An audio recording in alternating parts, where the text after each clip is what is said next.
At least that I can recall. It was the first time I realized that things aren't always as they seem. I was 17, still in high school, but didn't have much longer left. I was still dating my first ex-girlfriend at the time, and it's something she, nor I, will ever forget. Of course, we no longer talk, but it would be way too hard for anyone to forget something so extreme. We were having a nice night at our aunt's house, about 12 miles away from my house. Her parents were close to my father, as they'd known each other for well over 15 years. So we were all very close, and she was coming back with me to spend the night. It was a pretty great time overall. The ride back was great. Both in great moods, didn't drink, didn't do drugs. Both played high school sports. I remember everything was great up until we got to the road my dad lives on, in small town USA. It was around 11 p.m., and I remember as I approached the road I hit my right turn signal, and I saw this kid walking in a red hoodie and blue shorts. I immediately tried to find rhyme or reason, given the time and day, which was Saturday, and the kid looked no older than 11 or 12. What's he doing walking at this time? Is he okay? Where's he going? Rapid questions. It's a safe town and all. But what kid really roams the streets at 11 p.m.? I remember just before making the turn, every bit of joy or happiness I'd felt from the night's events were completely drained out and replaced with deep depression. Hugest mood swing ever. I made the turn, and that's when I realized. This kid's trying to commit suicide at my expense, was the thought, as he turned when I did and walked right out in front of my truck. I hit the brakes and swerved to go around, but stopped right by him. Worst thing that could have happened, besides turning someone's child into a speed bump. We both looked over at the passenger side window and saw his face. He hadn't stopped walking, but I was maybe a foot to the side of him. He was staring slightly upwards, and his eyes were completely white. It was almost like staring a real-life zombie in the face, since his face had this look of complete cluelessness, like if someone were brain dead and drooling with their mouth hanging open. My ex panicked and screamed, "It's not real! Please go! It's not real!" And I slammed the gas, lost for words, but like an idiot I hit the brakes moments after speeding off, a matter of maybe 30 yards. I looked in the rear view. Nothing. No one. I reluctantly opened my door as to try and just to make some sense of anything, hoping there would be a kid there walking, but there was no one. I got back in. She was still freaking out, and I drove to my dad's and lost my mind. I forced him to take us on a ride down the road and through town to try and find anyone resembling the kid. The town was absolutely empty. I don't even believe we slept that night. We kept the lights on, watching comedies, tried to forget. Because not only did we know what we saw, neither of us wanted to acknowledge the fact that he never stopped walking, and he would have had to walk right through the side or back of the vehicle by the time we drove off in a hurry. It took a moment before we saw his expression and eyes, so when we swerved around him, we came to a complete stop for at least a few moments, and he was right at the window when we sped off. The most perplexing part of all that was that we both knew that when we initially saw him, there were no transparent qualities. Completely in the flesh. Just not. He looked as real as any other real person we'd seen. And that was that. It crosses my mind from time to time, but I try not to dwell on it. Over the years I've wondered why us? Why me? Why did he want us to see him? Was there any real reason to it at all? I also tried to find out if there were any bad accidents or deaths on the road, but I turned up with nothing. We moved into a farmhouse that sat on about 2 acres, about 2.5 years ago, in June of 2014. It's in a really old, sort of secluded neighborhood of mostly horse properties that is about 5 minutes outside of Phoenix, near the White Tank Mountains. There's nothing but fields surrounding the neighborhood, and we liked that. coming from a really populated part of the city in a cookie-cutter home. This new house had space, cleaner air, was out of the way of the hustle and bustle of the city, and we loved it. It's a cute little farmhouse, built in 1989, 5 bedrooms, wrap-around porch, nice big trees, and a good barn. It was picturesque, the type of home you'd find in rural South Carolina or something, not Arizona. Upon moving in, we found a few strange things. They were strange, but they weren't alarming. There's a small canal running in front of the house, so there's a tiny cement bridge you have to cross to enter through the gate. Engraved in the cement bridge were names and dates. Philip 89, with little crosses next to them. Stuff like that. Weird, but not crazy. Next was the little door in the upstairs bedroom. Upstairs is pretty small, just a little hallway with 2 bedrooms on each end and a bathroom in the middle. In the bedroom on the left, on the inside of the closet, there was a little door, teeny tiny. We opened it. Figured out it was the attic. It was weird to us. In this house, the attic was not above us. In fact, it was pretty much a room parallel to the bedroom, connected by that tiny door. What was even weirder was that there was a baby mattress on the inside of the attic, and the door actually had a pretty hefty lock. Unnecessarily so, considering it was just a door to the attic. We were pretty freaked out by it, and jokingly told each other stories about people trapped in the attic. But I think we were genuinely a little scared of it, because we ended up placing a nightstand in front of the door. My 3-year-old niece ended up moving into that room, with my baby nephew making the room across the hall his nursery. Within the first month of moving in, we had an incident.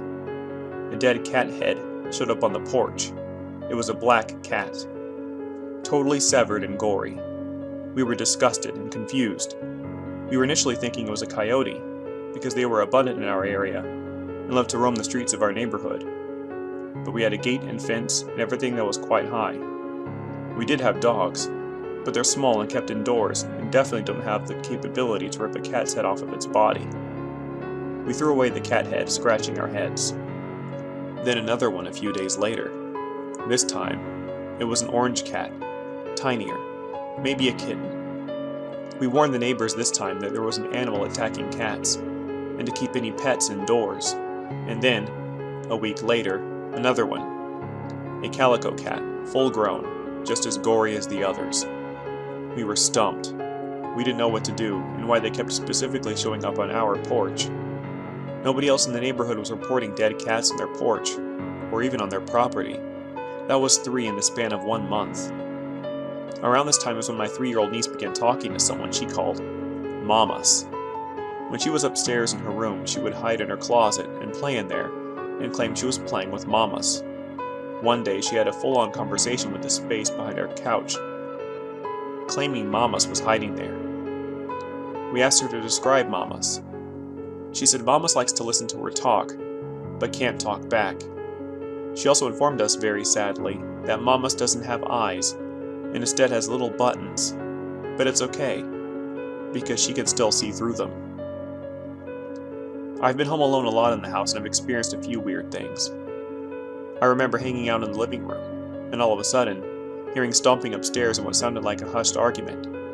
I strained my ears listening to it for like an hour, working up the courage to go up there and check. Figuring it was my brother and his girlfriend arguing, they had just come home without me noticing. But when I went up there was nothing. The rooms were empty, and everything was dark. On another instance, where it was just me, my mom, and my dad in the house, and it was maybe 3 in the morning, I woke up to knocking. In my half-asleep state, I just zombie walked over to my sliding door that leads out to the porch, and peeked out thinking it was my brother. Sometimes when he comes home late, and doesn't want to wake the whole house up by using the extremely loud and heavy front door, he knocks on my door, and I let him in through there. I assumed this is what it was, but when I checked, no one was there. I thought nothing of it and went back to bed. Just as I was barely falling back asleep, I heard it again. I sat up in bed and strained my ears really hard to hear, and then it happened. Knocking. I figured out that it was coming from the inside of my closet. I spent like an hour sitting up in bed blankly staring at the closet door as I heard the gentle knocking. Scared out of my mind but also too afraid to move, I ended up texting my mom to come check the closet for me, like a child. She came, opened it up. Nothing. No one was in there. When she left, it didn't happen again. Another thing that has become a common reoccurrence is the shower. I remember the first time it happened very clearly. It was election night, back in November. My mom and I were the only ones home, and we were watching the election in the living room. All of a sudden, I heard something. I turned down the TV volume to listen. It sounded vaguely like the shower was running. We both sort of looked at each other, and both got up and started slowly following the sound, and traced it to the master bedroom. The entire bedroom and bathroom was dark. Everything was quiet. But my mom's shower was running on full blast. We were so confused, and at that point, freaking out. We couldn't comprehend why the shower would be running, on freezing cold temperature, in the dark with no one there. This is when my mom began to genuinely believe that maybe something paranormal was happening. The most famous incident among our family that happened multiple times, and ended with my brother being so afraid that he drove it out into the desert and dumped it, there was the teddy bear. Back in June, my mom and I were driving out of the house and noticed a teddy bear in our trash can. I realized it was my teddy bear, a teddy bear that my dad was trying to throw away while he was cleaning out the barn, which we were using as storage space because we didn't have horses yet. I suddenly felt super sentimental. That was my first teddy bear I got back when I was born. It had been sitting in boxes for probably about 10 years, sure, but I suddenly couldn't bear the thought of it being thrown away. I plucked it out of the trash, threw it in the washing machine, and began to use him as decoration on my bed, sitting nicely amongst my pillows. I literally slept with the thing on my bed for months. Now, I have a fish tank with a little betta in it, and my niece has had some incidences where she'd walk into my bedroom and dump all the fish food in there. So I've gotten into a routine of locking my door every time I leave for the safety of the fish and my possessions. This means that the teddy bear is also locked in. The first time it happened, my mom and I had gone out to eat. We came back and realized the bear was not sitting on my bed, as I had left it, but actually was sitting on the couch. I checked my room, locked, just as it was. I didn't think anything of it, because I was stupid. I just tossed it back on my bed and continued on with life. But then it happened again the next night, when we went down to the movies. That second time was when we freaked out. We started to test it, lock it in a certain space, leave for a few hours, come back and find it sitting on the couch, the bed of a different bedroom, on one particularly disturbing instance in the shower. There were a few times that it hid so well we couldn't even find it, and would look for hours before finally finding it behind a piece of furniture, or on the top of a shelf of a hallway closet. The places it would go were so well thought out that we were accusing each other of moving it. We blamed everyone. I even sat my mom down and told her with the most sincere tone of defeat, "Mom, be honest with me. Are you moving the bear?" Which is ridiculous, because she's not the type of person who would be bothered to do an extended prank like that. Eventually, one day my brother found the bear hiding under the covers of his bed and went nope.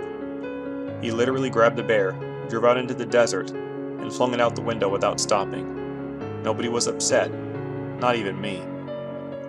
Honorable mentions are lights flickering on and off, seemingly in response to things we say. Like the time I was laughing and said I want to bring a priest to the house to get rid of the spirits. The lights started flickering like crazy throughout the whole house. The time I got out of the shower, and written on the steamy mirror was the word, "No." Unfortunately, no one was home, so there was no one I could blame it on. The time I saw a figure standing behind me in my mirror in the darkness. The time I felt someone breathing in my ear. The time my 4-month-old baby nephew started laughing and giggling at the wall. The time one of our chickens showed up dead on the porch directly in front of my bedroom door, its feet ripped off. I'm at my wit's end. It's a beautiful house, and we would be so happy here if this wasn't happening. I've never been one for the supernatural, but these experiences have converted me into a believer. I honestly don't know what to do. I've been wanting to share all of this here for a while to get people's opinions, and I finally found the time to do so. This will be a lengthy post because I've had my fair share of paranormal experiences and stories shared by people in my family. I'd love to know what everyone here thinks of them. First, I'm going to tell you about my deceased grandmother visiting her grandchildren, including me. Now, my maternal grandmother passed away before I was even born. I never met her. I have two younger brothers, the youngest being 12 years younger than me. He is a half-brother, technically, as we have different fathers since both of my parents got remarried after getting divorced. One day, my mother was in the kitchen with him and preparing supper at the counter while he played on the floor and was about 4 or 5 years old. No one else was home, as my stepdad was working and myself and other brother were on our way home on the school bus. While my mother is chopping stuff on the counter, my brother randomly out of nowhere asks her why there is a picture of Nana on the refrigerator. Now, like I said, my mother's mom passed away before I was even born. Nana was what my older cousins referred to her as when she was alive. My youngest brother had one living grandparent, my stepdad's mother. He referred to her as Grandmom. She also looked nothing like my mother's mom, thus Nana was barely ever mentioned to my brother before, if at all. On the side of the refrigerator, my mother keeps a sort of mini memorial with pictures of people who passed, funeral cards, etc. There is a black and white picture of her parents when they were somewhere in their 30s, I guess. Surprised by my brother's question, my mom asked him to show her the picture of Nana. Yep, he points right to her mother in that picture. Next, she asked him how he knew who Nana was. His response? She talks to me before I go to bed sometimes. Now, my mother only ever told my brother and I about this afterward. She didn't want to upset her siblings or get their hopes up by telling them. This prompted my mother to get into going to see mediums and stuff like that, which she has been doing off and on for years since. Fast forward about 10 years to a couple of Christmas Eves ago. My mother and I are hanging out with two of my aunts, and a great aunt, at my uncle's house, where we always celebrate Christmas Eve and having some drinks. For some reason, people start telling ghost stories. So I asked my mom if I could tell them this one about my baby brother and Nana visiting him. So, I do. One of my aunts ends up telling us how she never told anyone this, but it also happened to me when I was younger. She used to live in the house they all grew up in, and when I was a kid, we used to do a Sunday dinner over there every week. She said one time she had called everyone into the kitchen to come eat, but everyone came but me, so she went looking for me. She said at the bottom of the stairs she could hear me upstairs talking, so she came up and found me sitting on her bed in what used to be my grandparents' bedroom. She asked me who I was talking to, and I pointed to a picture of my Nana on the dresser. I have no recollection of this whatsoever. My father had been struggling with health for 8 years following kidney failure as a result of not taking the best care of himself as a juvenile diabetic. He had a transplant, that is what gave him the 8 more years he had before passing away from multiple organ failure, very young, at 44 years old. He was sent home on hospice on a Saturday and told he had 3 weeks to live. That night, while we were all hanging out after dinner, he promised my stepmother that if he could give her a sign that he is there after passing, he would. The next morning, my father passed away while he was alone with me in a CVS parking lot. I'll spare the details of his death, as it is the most traumatic experience I've ever gone through. However, I had to drive his lifeless body back to the house since we were told not to call 911 if anything happened because he was a DNR, so they wouldn't be able to do anything for him anyway. When I got back to the house, my brother helped me carry him into the house and put him in the hospice bed. My stepmother sat next to him and cried the entire time until the hospice nurse came to take his vitals and officially pronounced him dead. After a while of her crying over his body, my stepmother exited the living room where his hospice bed was set up and walked into the kitchen. The second she did, the landline telephone on the wall in the kitchen rang. The caller ID read 000-000-0000. She let it ring a few times, suspicious of the caller ID, but then answered. Nothing but quiet static on the other end. The same thing happened later after family arrived to come see him before the funeral director picked up his body. We had a cookout planned where he was going to say his goodbyes to everyone, and everyone was already on their way from out of state when this all went down. Although I cannot remember who answered the phone that time. That night, I had a dream that I was sitting at a table in the back room of a public library with my brother and stepmother. We were sitting in silence and a door opened. In walked my dad looking as he had when he was healthier in life. He sat down at the table and we began questioning how he was here since he had died today. He told us he was there to just let us know he was okay, and that we don't need him anymore. After his memorial services, I was back at my college apartment, alone for 2 weeks until my roommates finished their summer internships. My first night back, I had my second and last experience of sleep paralysis of my life. Only this time, while consciously awake, I could feel somebody's weight as if they first sat and then laid on the bed next to me. As I struggled to look around to see what had put their arms around me, I noticed it looked just like my father laying in bed with me. I freaked, forced myself to wake up, and that was that for me. That same week, my stepmother returned to work and had to use my dad's car instead of a regular commuter car because there was something wrong with it. It was the same car I'd driven him home in when he died. As she pulled into the driveway after work, the car's radio turned on by itself and the volume went from low to maximum right away, scaring the crap out of her. She took that as another sign of him letting her know he was there. About a year later, she called me, a little freaked out and saying she felt she had to tell me about this right away, because of the stuff I'd experienced since he passed. She was in the house alone and her iPod randomly started playing Build Me Up Buttercup by the Foundations, while it was docked on her nightstand in the bedroom. This was their song.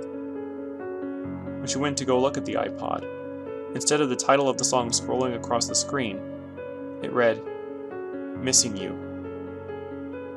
This is all I've got with the exception of my brother telling me now and then my dad still visits him in dreams. But this, along with research I've done into what kind of evidence exists from studying near-death experiences and things of that nature, have all been enough to convince me there is a good chance there's more beyond this world and our physical death in this dimension of reality. How are you all doing? I had a bit more fun making this video compared to the others. As I do this, it gets more and more enjoyable. I think I'm narrating a bit better too. What do you guys think? I may not be at all big right now, but the growth I've experienced on this channel so far has been nice. I appreciate all of you who have already decided to subscribe to me, and even those who decide to subscribe because of this particular video. I decided once I reach 100 subscribers, I'll work on another video akin to this one here. I haven't decided what it'll be, but I'll strive for it to be really good. One thing I've also been thinking about lately is an intro. I really need one. I'm still in the thinking stages for that. Oh yeah, shout out to one of my newest subscribers, Brad Smith. Why did I give you a shout out? Who knows? I like being a bit spontaneous sometimes. Anyway, if it's fear you're after, welcome home.